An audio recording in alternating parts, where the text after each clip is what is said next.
Þorleifur, svekkjandi tap væntanlega í kvöld, hvað að gerast? Hvað tapið þið þessum? Við erum bara ógeðslega lélegir, sérstaklega varnarlega. Byrjum mjög illa, mjög mikið einbeitingarleysi í byrjun í vörninni og svo bara, léleg byrjun bara. Lítil einbeiting og margt sem var að. Þetta virtist nú á köflum bara að vera hörkuleikur.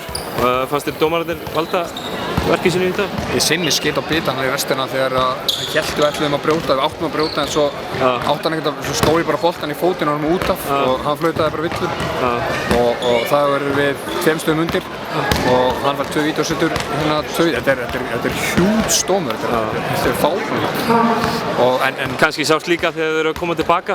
Ég meina, sko, við töfum þess ekki út af þessum dóm, alls ekki við höfum bara getað að spila miklu betur en þetta er svo svekkjandi bara að við vorum eitthvað að koma tilbaka maður eitthvað djöfisins bómul upp í nefnum við erum búin að vera að berjast og svo fæði maður hætti í andlitið og brjálaður.